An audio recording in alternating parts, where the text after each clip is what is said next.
Hello, and welcome to History Buff. History is an endless well of fascinating facts, from ancient culture to modern warfare. But some facts are a little bit harder to believe. From the out-of-the-box solutions to surprising beliefs, these snippets of the past provide some interesting insight into the people of the times. You'll certainly never look at turkeys the same way again. Here are 10 strange but true facts from the history that you won't believe. The shortest war in recorded history lasted only 38 minutes. On the 27th of August 1896, the United Kingdom and the Zanzibar Sultanate engaged in a brief military conflict. The immediate cause of the Anglo-Zanzibar War was the death of Hamad bin Thuwani, the pro-British Sultan, 2 days prior. He was succeeded by Sultan Khalid bin Bargash. However, the British authorities would have preferred the succession of Hamud bin Muhammad, as he was more favourable to their national interests. In an agreement made in 1890, when a British protectorate was instituted over Zanzibar, it was stated that the British consul had to approve the Sultanate candidate. Considering Khalid's succession to be a provocation of war, the British demanded that he and his forces leave the palace. When Khalid instead gathered the palace guard and barricaded himself in the palace, the short war ensued. In the end, there were 500 casualties on the Sultan's side and 1 injured British sailor. Hamud was placed in power and Khalid found himself asylum in the German consulate.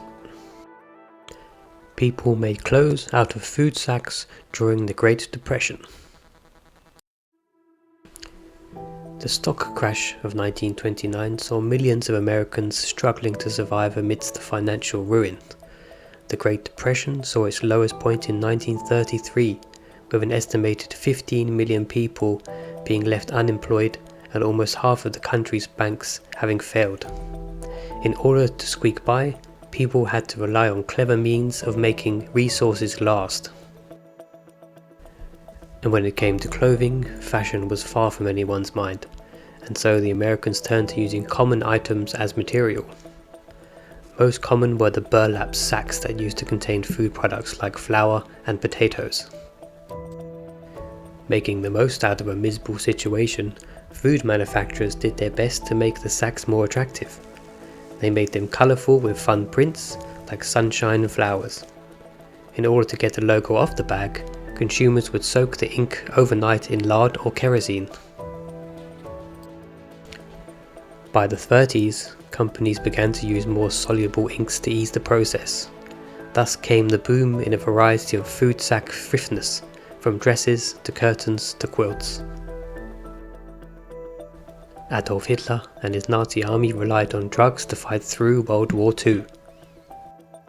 A global war effort is an exhausting task, and Hitler was going to make sure that the soldiers of the Wehrmacht were using every advantage they could.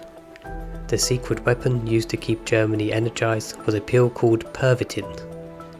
While housewives popped the pill to lose weight and get their daily chores done, soldiers used it to stave off sleep and horrors of the war.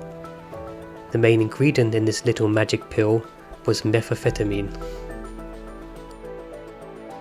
Hitler himself used a different and equally intense drug called Eucadol, which was a mixture of oxycodone and cocaine. There were very few drugs Hitler hadn't tried, and very few Nazi higher-ups that weren't on some kind of drug or other. Some, like Hermann Göring, relied heavily on anesthetics such as morphine. The Roman Emperor Gaius wanted to make his favourite horse a member of public office. Roman Emperor Gaius, perhaps more widely known as Caligula, is generally regarded as a madman. He was the first Roman emperor to be assassinated, and his reputation was one of violence and paranoia. His horse Incitatus, however, was a trusted friend to him. Of course, Caligula would want to do something to honour him. This beloved steed was reportedly well taken care of, and gifted a marble stall, ivory manga, and bejeweled collar. It was said that the horse had servants and was commonly fed with oats mixed with gold flakes. Before his untimely death, Caligula even planned to make his horse consul, the highest elected political office of the Roman Empire. And if you think it strange that Incitatus was almost made into a public official, you might be shocked to learn that ancient sources report he also served as a priest. King Henry VII had attendants specifically to help him go to the toilet. While this intimate courtier position developed over centuries, it was in the reign of King Henry VII of England that it became an official position of great honour.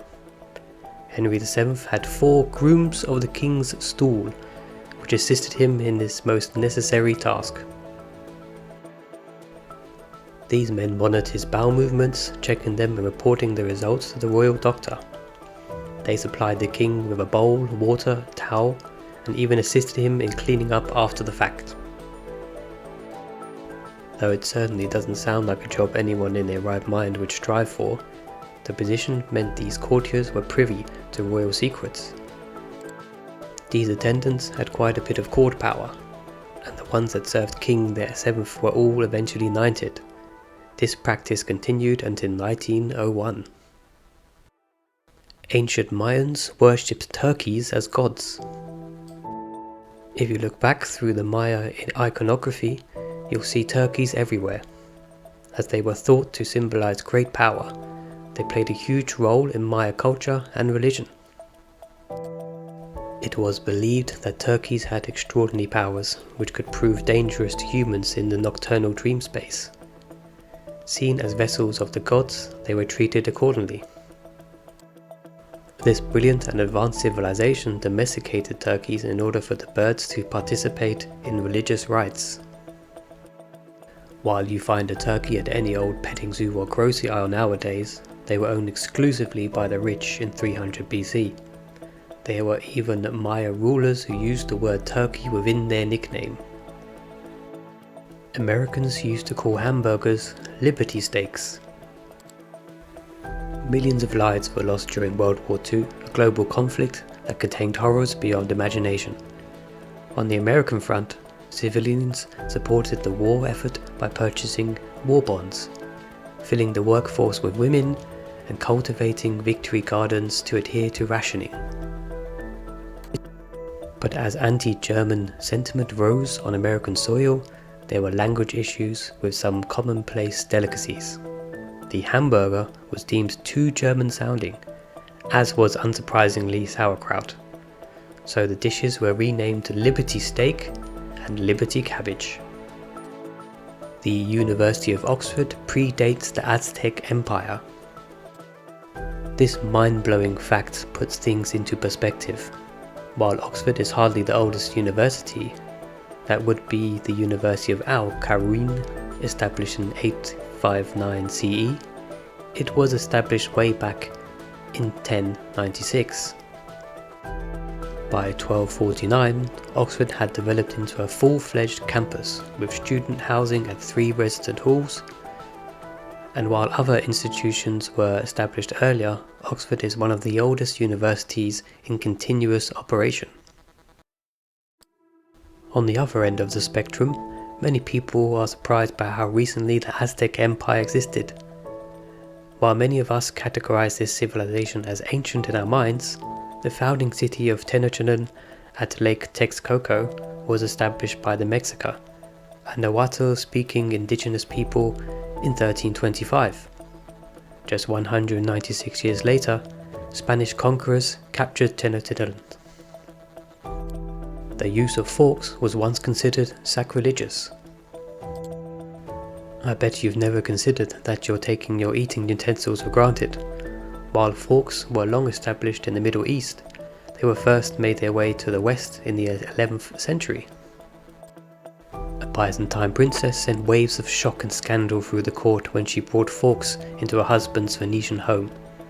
Forks were considered to be an affront to God, as the Lord had already given us natural forks, our fingers. It wasn't until the 18th century that most of Europe had adopted the fork. The French constructed a fake Paris during World War I. Most people are aware of the fact that World War I changed the way wars were fought, but few know just how creative people were during this massive conflict. As German bombings ravaged France, strategists rushed to find some way to keep the beautiful city of Paris safe. Naturally, they thought to construct a duplicate city that the pilots might mistake for the real thing in the cover of night.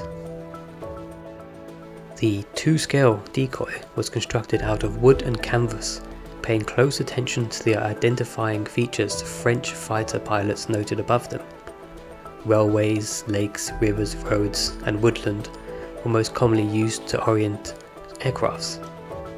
So the brain behind the fake city, Fernand Jacoposi, set his team of engineers to work. Lights were arranged to replicate rail tracks and avenues. Storm lamps were clustered on moving platforms to mimic steam trains.